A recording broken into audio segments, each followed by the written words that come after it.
tepuk tangan bagi Tuhan. Silakan duduk, saudara yang kasih. Shalom, saudara yang kasih. Puji Tuhan, mulai bulan Maret ini kita sudah bisa menyelesaikan rumah persembahan, yaitu kamar-kamar yang cukup nyaman, ya, di Taman Doa Rumah Pengorbanan yang bisa digunakan untuk keluarga, untuk rombongan dan sebagainya. Ya, rumah-rumah ini berbayar hanya 400.000 per malam, itu untuk 2 orang, ya, dengan 3 kali makan, saudara, ya. Dan ada kamar mandi di dalam dengan air panas dan seterusnya. Ya, jadi tujuannya adalah untuk subsidi silang bagi jemaat atau pengunjung yang tidak membayar, hanya memberikan persembahan saja. Mari kita saksikan peresmian dari rumah persembahan di TDRP.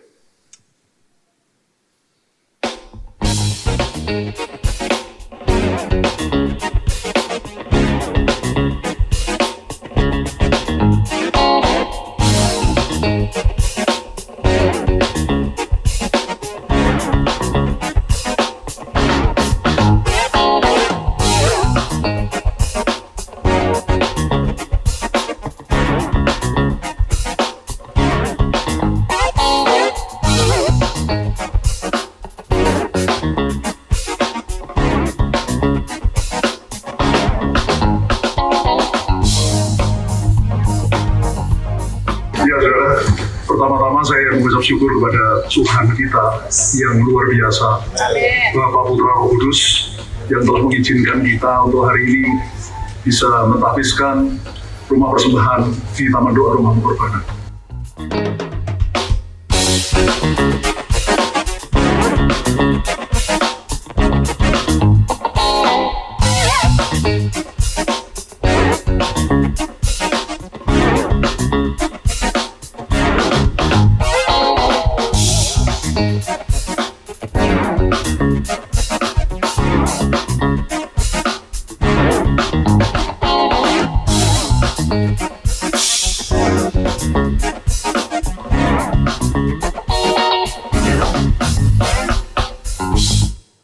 Ya, berikan tepuk tangan bagi Tuhan. Sebetulnya kita merencanakan ada 10 rumah persembahan, ya, tapi sehubungan pandemi kita hanya memakai uang yang sudah terkumpul, dan puji Tuhan ada 4 rumah persembahan dengan 12 kamar yang bisa kita selesaikan. Ini sebetulnya bagi saya itu suatu mujizat, saudara, karena di tengah-tengah pandemi seperti ini kita masih bisa menyelesaikan 4 rumah persembahan dengan 12 kamar. Ya, karena Tuhan kita itu luar biasa. Berikan tepuk tangan bagi Tuhan. Haleluya. Jadi saudara sudah bisa memanfaatkan untuk kalau mau berdoa bersama keluarga atau rombongan. Ya. Baik saudara, sekarang kita akan masuk di dalam firman Tuhan. Firman Tuhan hari ini saya beri judul Mezbah di Pengirikan Arauna. Saudara, kadang-kadang di dalam Alkitab ada hal-hal atau ayat-ayat yang sukar kita mengerti. Salah satunya terdapat di 2 Samuel pasal 24 ayat 1 yang berbunyi demikian.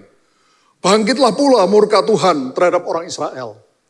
Saudara, Tuhan murka kepada orang Israel, tapi tidak disebutkan kenapa. Tapi pasti karena dosa bangsa Israel.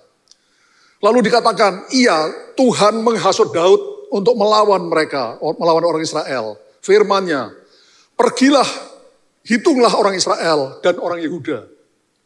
Lalu kalau kita baca ayat selanjutnya, Daud menyuruh anak buahnya untuk menghitung orang Israel dan orang Yehuda. Dan setelah dihitung, murka Tuhan turun. Mungkin saudara berkata, loh, Pak, kenapa? Daud hanya menghitung orang Israel, kok Tuhan marah? Karena saudara, waktu itu kerajaan Israel di bawah Daud itu sangat ditakuti dan dihormati oleh bangsa-bangsa di sekitarnya. Hal itu terjadi karena Tuhan yang bekerja dengan luar biasa pada diri Daud dan bangsa Israel. Tapi kalau Daud menghitung bangsa Israel, menghitung orang-orang di bangsa Israel yang sanggup berperang, itu dia mau menyombongkan diri, saudara. Bahwa bukan semata-mata karena Tuhan, tapi karena kehebatan bangsa Israel. Karena punya ratusan ribu prajurit-prajurit yang bisa berperang di bangsa Israel. Makanya bangsa-bangsa di sekitarnya takluk dan menghormati bangsa Israel. Itu sebabnya Tuhan murka. Tapi yang membuat saya tidak mengerti, saudara, pada ayat ini adalah dia ini kan Tuhan yang suruh. Iya, Tuhan menghasut Daud melawan mereka. Firman-Nya, pergilah, hitunglah orang Israel dan orang Yehuda. Loh kalau Tuhan yang suruh, lalu Daud lakukan kan dia tidak salah, saudara, karena Tuhan yang suruh. Kenapa Tuhan jadi murka? Kalau Daud menghitung sendiri tanpa Tuhan suruh, Tuhan murka karena Daud mau sombong. Tapi kalau Tuhan yang suruh, kenapa Tuhan harus marah? Saya nggak ngerti, saudara. Apa maksudnya? Saya baru ngerti ketika saya membaca ayat yang paralel, yang bersamaan, peristiwa yang sama, yang ditulis di kitab lain, yaitu di dalam kitab 1 Tawarikh, pasal 21 ayat 1, yang berbunyi demikian. Iblis bangkit melawan orang Israel, dan ia membujuk Daud untuk menghitung orang Israel. Saya baru ngerti, saudara. Ternyata Tuhan itu tidak langsung bicara sama Daud. Tidak langsung menyuruh Daud untuk menghitung bangsa Israel. Tapi Tuhan itu memakai iblis. Memakai siapa, saudara? Iblis. Untuk bangkit melawan orang Israel. Dan iblis membujuk Daud untuk menghitung orang Israel. Dan Daud menerima bujukan iblis. Dia merasa sombong bahwa kemegahan kerajaan Israel itu bukan semata-mata karena Tuhan. Tapi karena bangsa Israel memang bangsa yang kuat. Ada ratusan ribu prajurit yang sanggup berperang di bangsa Israel. Dan itu membuat Tuhan murka. Jadi saudara baca Alkitab itu memang perlu pengertian hikmat dari Tuhan. Ya. Sekali lagi, kalau Daud menghitung bangsa Israel, karena disuruh Tuhan sendiri, Tuhan bicara langsung sama Daud, dia tidak salah, saudara, karena Tuhan yang suruh. Tapi ternyata di dalam ayat ini dijelaskan bahwa Tuhan itu memakai iblis. Jadi Tuhan itu bicaranya sama iblis untuk membujuk Daud supaya Daud menghitung bangsa Israel. Dan ketika Daud benar-benar menghitung bangsa Israel, dia jatuh di dalam dosa. Do you understand? Ini yes-nya masih agak lemes, saudara. Do you understand? Ya kalau saya terangkan bola-balik, istri saya marah. Sayang kalau khotbah itu jangan diulangi bola-balik. Ya, tapi saya ini orangnya punya talenta guru, saudara. Kalau tidak jelas saya ulangi terus sampai jelas gitu. Nah, nanti saudara lihat lagi lah di YouTube ya. Kan ini dimasukkan di YouTube. Nah saudara, next. Dari sini kita tahu bahwa kadang-kadang Allah memakai iblis untuk mencapai maksud-maksud ilahinya. Dengan cara mengizinkan iblis untuk menguji umat Allah. Saya ulangi saudara, dari peristiwa ini, kita tahu bahwa kadang-kadang, enggak selalu saudara, kadang-kadang Allah itu memakai iblis untuk mencapai maksud-maksud ilahi Allah. Tadi kan Allah mau menghukum bangsa Israel. Allah menggunakan iblis. Dengan cara mengizinkan iblis untuk menguji umat Allah. Supaya tidak bingung, saya berikan contoh lain. Ayub. Kalau saudara baca kisah Ayub, jelas itu sama seperti ini. Allah mengizinkan iblis untuk menguji Ayub. Tapi Allah berfirman, engkau boleh menyerang harta bendanya, tapi jangan serang dirinya. Iblis dikasih kesempatan, sikat. Harta benda Ayub lenyap, juga anak-anak Ayub dibunuh oleh iblis. Lalu iblis bilang lagi, wah Ayub sih tetap menyembah engkau, karena engkau tidak menyerang tubuhnya. Tuhan bilang, kau boleh menyerang tubuhnya, tapi jangan menyerang jiwanya. Kau tidak boleh bunuh dia. Iblis lakukan. Ya, saya pernah khotbahkan ini, saudara. Jadi Allah mengizinkan iblis untuk menguji umat Allah. Dalam hal yang kita ceritakan sekarang itu, Daud, dan juga contoh yang lain adalah Ayub. Contoh yang lain lagi, Allah menggunakan iblis untuk menguji umat Allah, itu adalah Yesus sendiri. Mari kita lihat di dalam Matius pasal 4 ayat 1. Maka Yesus dibawa oleh roh ke padang gurun. Untuk apa? Dicobai iblis, jelas ayatnya. Roh Kudus membawa Yesus ke padang gurun untuk apa? Dicobai iblis. Jadi setelah Yesus dibaptis di Sungai Yordan oleh Yohanes Pembaptis, maka Roh Kudus membawa Yesus ke padang gurun untuk apa? Dicobai iblis. Kita tahu Yesus berpuasa 40 hari, lalu laparlah Yesus, iblis muncul dan mencobai Yesus. Saudara, kenapa? Kenapa Allah mengizinkan Yesus dicobai oleh iblis? Karena Yesus harus menjadi role model. Menjadi apa? Role model, menjadi teladan bagi kita, anak-anak Tuhan. Bagaimana caranya mengalahkan iblis? Yesus harus keluar dulu sebagai pemenang. Seperti tema kita tahun ini. Bangkit, jadilah pemenang. Yesus harus jadi pemenang.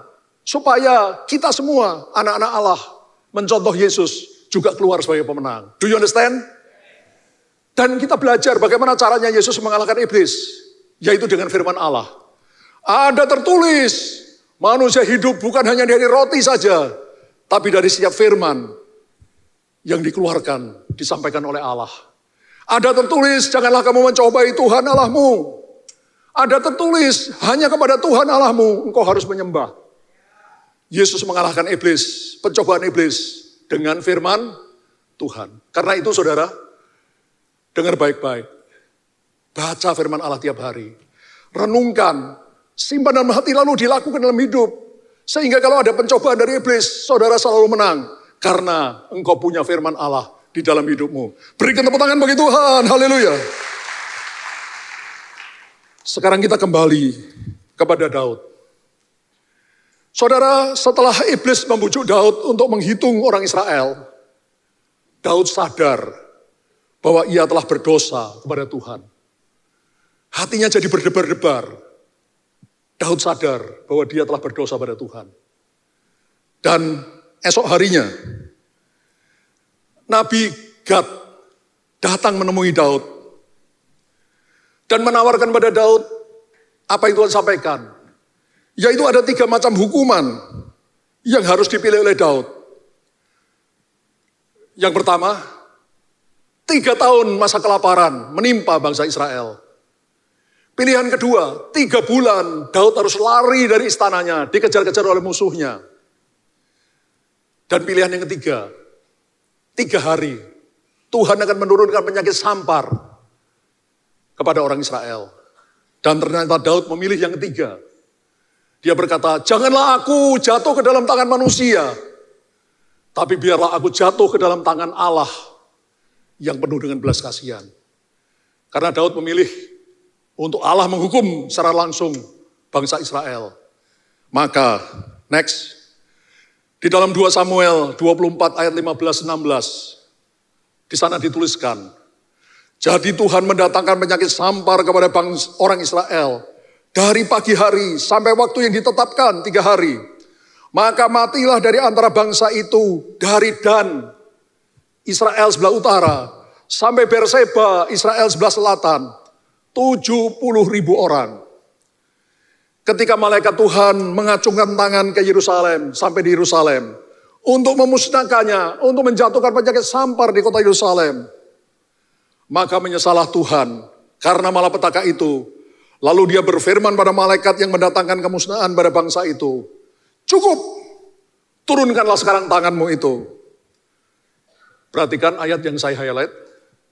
Pada waktu itu, malaikat Tuhan itu ada dekat tempat pengirikan Arona, orang Yebus itu. Jadi saudara, karena dosa Daud, melalui bujukan iblis, memang asalnya dari dosa bangsa Israel, Tuhan ingin menghukum. Tuhan memakai iblis untuk membujuk Daud, untuk menghitung bangsa Israel. Daud kalah oleh bujukan itu, dia menjadi sombong. Dia perintahkan anak buahnya menghitung bangsa Israel. Dan benar-benar Tuhan murka dan Tuhan jatuhkan hukuman. Daud memilih hukuman yang ketiga. Penyakit sampar 3 hari. 70.000 orang dari Dan sampai Berseba mati karena penyakit sampar. Dan ketika malaikat Allah sampai ke kota Yerusalem dan akan menjatuhkan penyakit sampar di kota Yerusalem, Allah berfirman, cukup, turunkan tanganmu. Pada waktu malaikat Tuhan itu ada, pada waktu itu, malaikat Tuhan itu ada dekat tempat pengirikan Arona. orang Yebus. Saudara, lalu keesokan hari, setelah itu, lanjut ke dalam 2 Samuel 24 ayat 18. 2 Samuel 24 ayat 18. Pada hari itu datanglah Gad, Nabi Gad atas perintah Allah, menemui Daud dan berkata kepadanya, pergilah, dirikanlah mezbah bagi Tuhan di tempat pengirikan Arauna, orang Yebus itu. Jadi di tempat di mana Tuhan berfirman pada malaikat maut, berhenti, turunkan tanganmu, turunkan pedangmu. Di tempat itu Tuhan menyuruh Daud untuk pergi ke tempat pengirikan Arauna untuk mendirikan mezbah bagi Allah. Daud mendengar perintah Tuhan, langsung dia pergi ke tempat Arauna untuk membeli tempat pengirikan gandum itu. Arauna berkata, Tuanku Raja, engkau tidak usah membeli, aku berikan saja tempat pengirikan ini kepadamu. Tapi Daud berkata, tidak, aku tidak mau menerima itu dengan cuma-cuma, aku akan membayar dengan harga penuh. Lalu Daud membayar tempat pengirikan Arauna itu dengan harga penuh. Setelah itu dia mendirikan mezbah bagi Tuhan di tempat pengirikan Arauna. Saudara, tempat pengirikan Arauna itu ada di Gunung Muria, di Yerusalem. Ada sesuatu yang luar biasa di tempat pengirikan Arauna ini, di Bukit Muria, di Gunung Muria. Kalau saudara membaca mundur dalam Kejadian 22, kisah tentang Abraham, bapak orang percaya, maka Tuhan menguji Abraham juga di Gunung Muria. Tuhan menyuruh membawa anak tunggalnya, Ishak, ke Gunung Muria untuk dipersembahkan pada Tuhan. Tapi kita tahu kisahnya, itu hanya ujian. Tuhan tidak jadi. Tuhan tidak jadi supaya Abraham mempersembahkan Ishak. Tapi di Gunung Muria yang sama, di mana malaikat Tuhan berhenti menjatuhkan penyakit sampar di Yerusalem. Di Gunung Muria yang sama di Yerusalem, di sanalah Abraham mempersembahkan Ishak anaknya. Dan ternyata di tempat itu pula, next, 2 Tawarikh 3 ayat 1. Salomo mulai mendirikan rumah Tuhan, Bait Salomo, di Yerusalem, di Gunung Muria, di mana Tuhan menampakkan diri pada Daud ayahnya, di tempat yang ditetapkan Daud, yakni di tempat pengirikan Ornan, orang Yebus itu. Ornan itu nama lain dari Arauna. Jadi ternyata di tempat pengirikan Arauna, di sanalah Bait Allah yang pertama, Bait Salomo didirikan. Next. Jadi jelaslah bahwa Bait Allah yang pertama, yaitu Bait Salomo, di kota Yerusalem, didirikan di tempat yang Tuhan pilih sendiri. Tempat pengirikan Arauna. Pertanyaan kita, bagaimana dengan replika atau tiruan Bait Salomo yang kita dirikan di kota Depok, di TDRP? Next. Apa replika tiruan Bait Salomo di kota Depok juga berdiri, disuruh oleh Tuhan sendiri. Dan berdiri di tempat yang Tuhan pilih sendiri. Apakah seperti itu? Saudara, next. Silahkan saudara mempertimbangkan sendiri. Berdasarkan kesaksian-kesaksian berikut ini. Ya sebenarnya kesaksiannya banyak sekali saudara, tapi saya berikan yang 3 saja. Kesaksian pertama, ya ini sudah sering puluhan kali saya saksikan di tempat ini, tapi sekarang juga perlu disaksikan lagi karena berhubungan. 10 Desember 2008, waktu itu saya dengan istri saya sedang doa puasa di Ungaran, di Bukit Doa di Ungaran. Seperti kebiasaan saya membaca Alkitab dari Kejadian Wahyu, saudara. Lalu selesai saya baca berulang-ulang. Waktu itu pembacaan saya, Alkitab saya sampai di 2 Tawarikh pasal 1 sampai pasal 7. Tentang Salomo membangun dan mentahbiskan Bait Allah Salomo. Selesai membaca itu tiba-tiba Tuhan berkata dengan sangat jelas di hati saya. Bukan inaudible saudara ya. Suara di hati. Bangun, dirikan Bait Salomo di Depok. Saya sangat kaget saudara. Saya tidak pernah berpikir sedikit pun untuk mendirikan Bait Salomo di Depok ngapain. Tapi Tuhan berkata dengan jelas. Bangun Bait Salomo di Depok. Seperti Pak Niko Gembala Pembina kita katakan. Kalau Tuhan ngomong, ngerti gak ngerti, bilang aja iya. Jadi saya bilang iya Tuhan, aku mau. Biarpun saya gak ngerti saudara. pulang dari Ungaran, saya baru maksud ke toko buku Kristen untuk cari gambarnya Bait Salomo, karena di Alkitab tidak jelas. Hanya dikatakan panjang sekian, tinggi sekian, lebar sekian. Tiba-tiba ada ipar saya, namanya Pak Manuel, itu pulang dari luar kota, mendarat di Cengkareng, dia masuk ke toko buku di Cengkareng, dia lihat ada majalah National Geographic, yang di covernya tertulis kata Yerusalem. Tiba-tiba terpikir oleh dia, kok Yongki ini pendeta, kalau saya beri buku tentang Yerusalem pasti senang. Jadi dia berikan bukunya sama saya, dan di dalam majalah itu ada gambar Bait Salomo, lengkap dengan ukurannya, lengkap dengan isinya. Berikan tepuk tangan bagi Tuhan. Saudara, supaya sudah tahu bahwa yang saya katakan itu bukan omong kosong, bukan karangan saya sendiri.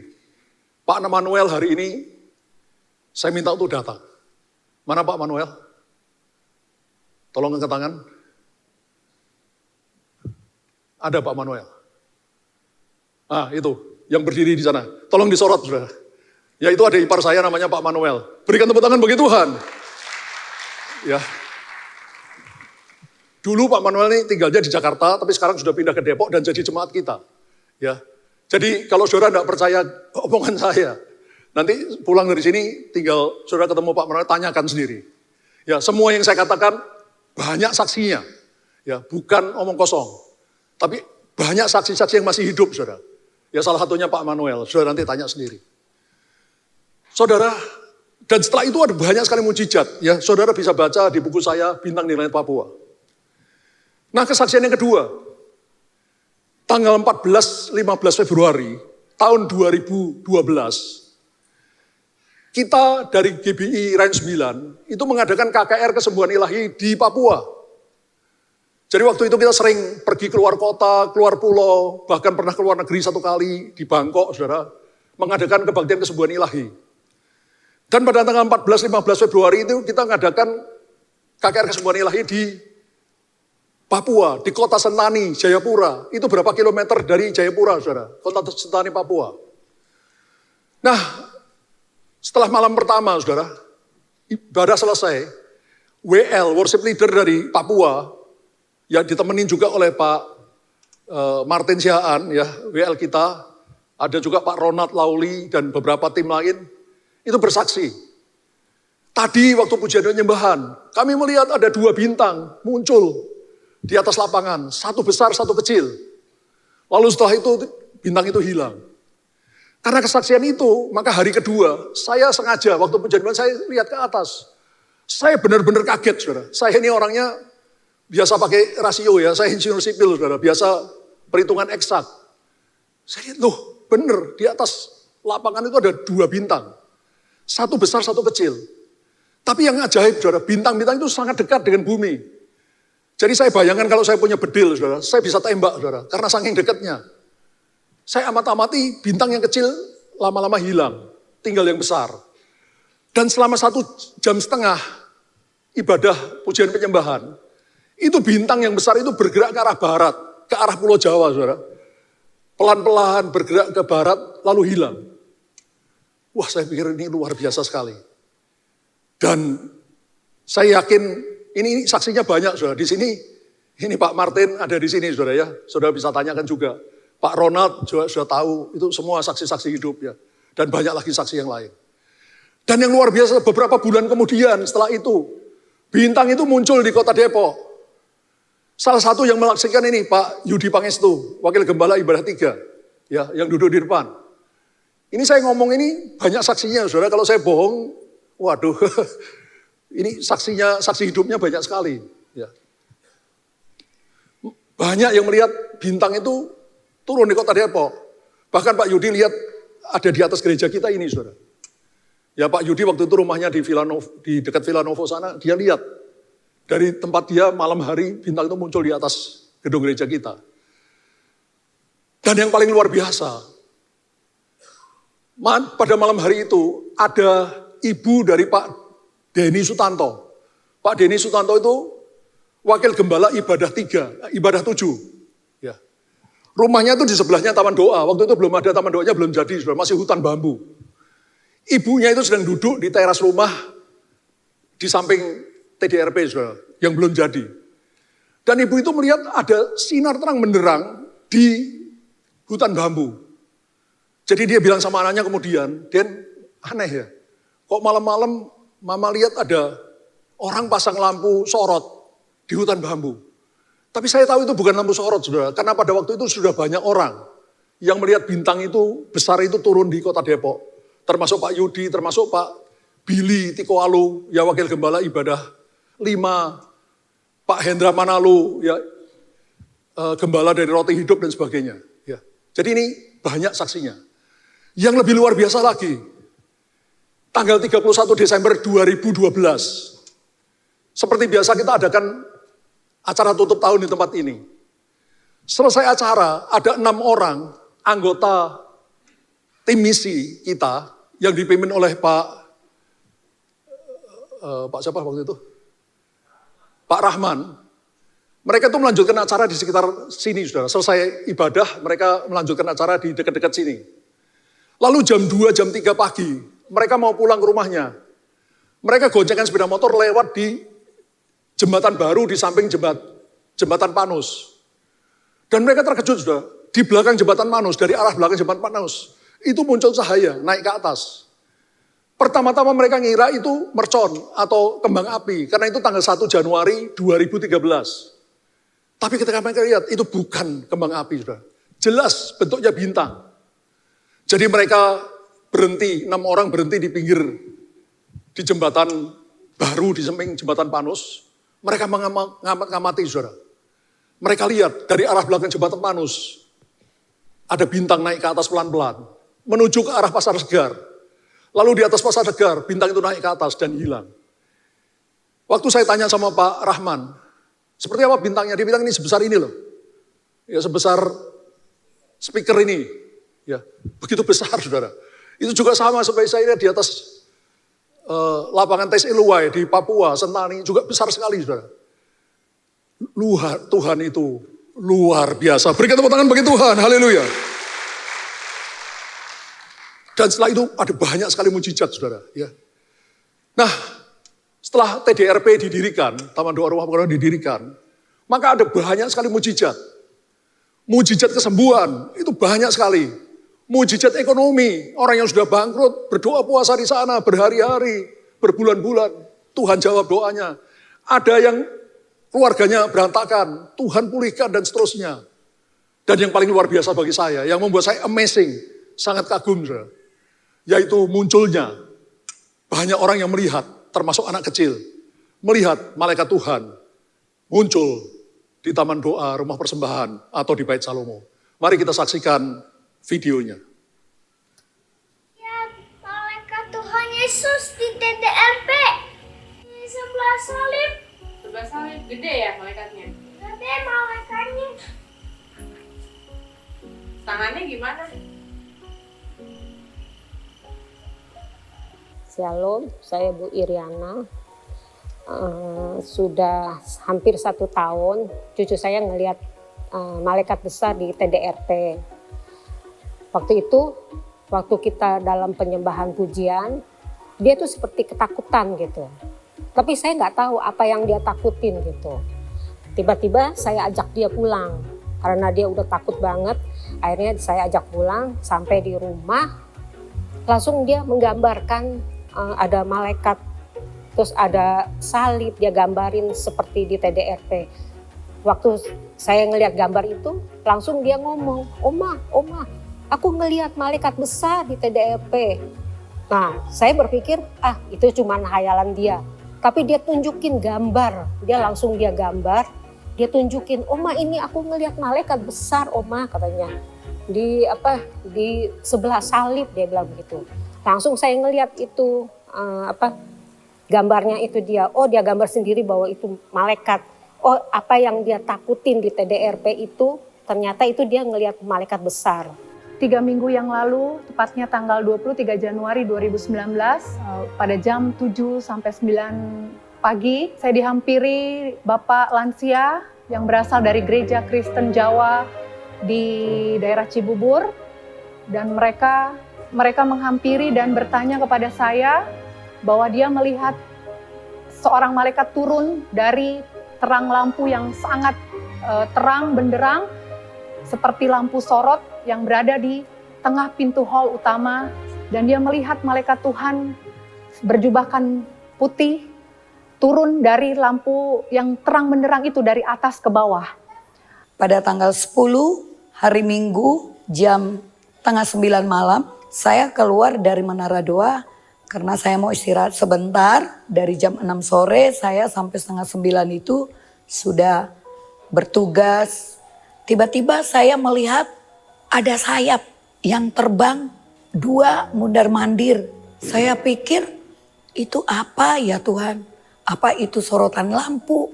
Terus saya perhatikan terus. Tapi kalau lampu tidak seperti itu sayap. Di dalam hati saya, oh itu malaikat. Tapi saya pada waktu itu sendiri. Siapa ya yang mau lihat lagi? Tiba-tiba ada seorang anak perempuan mau ke parkiran motor. Dia baru keluar dari gua doa. Saya panggil anak itu, saya kasih tahu, Dek, coba kamu ke sini deh. Dia menjawab, ada apa Bu? Coba kamu lihat ke atas, itu ada apa? Pas dia melihat ke atas, oh iya Bu, apa itu Dek? Itu kayaknya lampu ya Bu. Lampu dari mana? Ini kali dari atas gedung. Ada nggak landasan kayak seperti landasan helikopter, kata dia seperti itu. Tidak ada di sini di atas gedung ini. Coba kamu perhatikan lagi. Terus dia memperhatikan. Oh iya Bu, itu mas sayap Bu, 2. Itu malaikat Bu. Puji Tuhan. Doa-doa kita dijawab sama Tuhan Bu. Saya terus mengatakan puji Tuhan. Setelah itu saya pergi ke tempat security. Saya melaporkan, kebetulan yang jaga ada Pak Franky. Saya tunjukkan, saya memang sudah foto walaupun cuman titik terang. Dia langsung respon, oh itu malaikat mah. Akhirnya saya masuk lagi ke Menara Doa. Di Menara Doa di dalam hati saya, apa ya maksudnya ini Tuhan? Coba saya penasaran masih ada enggak? Saya keluar lagi, saya lihat masih ada. Setelah itu saya share di grup penjaga. Salah satu penjaga Menara Doa yang bernama Jai ngerespon. Dia pun keluar bersama istrinya, dia melihat, dia katakan, oh iya benar nih, kita juga ngelihat nih, ini kita lagi foto nih. Ada juga kebetulan orang CDN, 11:30 keluar bersama Nita melihat kejadian itu. Nah saya keluar jam 12 malam, saya coba lagi keluar, saya melihat itu udah semakin tinggi, cuman satu yang saya lihat samar-samar, sampai saya perhatikan terus, akhirnya hilang, tidak ada lagi. Pas saya mau keluar dari pintu menara, saya ketemu Kanita bilang ada malaikat kata di depan pintu. Aku ikut dong dengan excited banget, aku ke depan. Mana aku bilang. Benar saya lihat itu ada malaikat 2. Nggak terlalu ini, cuma sayapnya aja. Tegas-tegas coba lihat dulu katanya. Aku lihat, iya bener-bener Bu ada 2 kan mondar, terbang sana, terbang sini pas depan pintu TDRP. Itu aku bilang, wah luar biasa, pantesan pada malam itu lawatan Tuhan juga aku ngerasain dahsyat banget. Pas lagi pujian penyembahan di TDRP. Dan benar saudara, saya melihat ada 2 sosok warna putih yang lalu lalang, tepatnya dari depan Taman Doa Rumah Pengorbanan dengan pagar pintu masuk menara. Mereka lalu lalang di atas itu dan seperti Raja Wali yang terbang yang berjaga-jaga. Tak lama kemudian saya juga melihat satu cahaya seperti yang di atas saya lihat di Taman Doa Rumah Pengorbanan juga, dari arah rumah Pak Gembala, Pak Yongki, ke arah pagar depan menara, dan itu cahayanya terang, tetapi tidak berlangsung lama saudara. Tidak berlangsung lama, kemudian tiba-tiba cahaya itu hilang, dia berlangsung sekitar 2 menit, dan kemudian saya panggil istri di rumah dan istri juga melihat itu. Bahkan istri saya takut melihatnya, dia bilang itu ada malaikat. Aku bilang iya, sudah dari tadi ada di atas itu. Tepatnya di pukul 00, saya kembali keluar dan saya melihat sosok itu masih ada. Tetapi saudara, tinggal 1, tetapi semakin tinggi dan lama-kelamaan sekitar lewat 5 menit, dari 00 dan cahaya itu menghilang. Dan saya percaya saudara tempat ini, Taman Doa Rema Pengorbanan ini tempat kudusnya Tuhan. Dan saya percaya tempat ini banyak mujizat-mujizat terjadi, bahkan banyak jiwa-jiwa akan dimenangkan bagi hormat kemuliaan Tuhan. Jadi biarlah kita semakin bergairah di dalam Tuhan, dan mari saudara datang rasakan hadirat Tuhan di Taman Doa Rema Pengorbanan ini. Demikian, Tuhan Yesus memberkati. Shalom. Ya, berikan tepuk tangan bagi Tuhan. Saya undang kita semua bangkit berdiri, saudara. Mari kita nyanyikan lagu yang dipilih oleh Pak Martin Siahaan.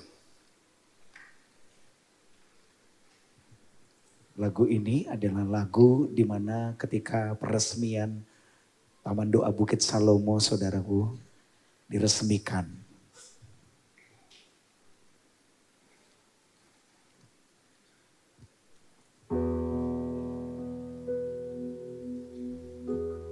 Engkau baik, sungguh baik bagiku.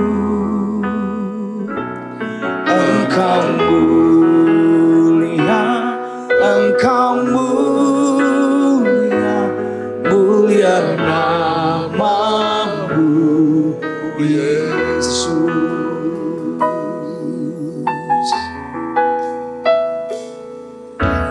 Kasih yang terindah telah ku terima, kasih yang terbesar darimu, Yesus.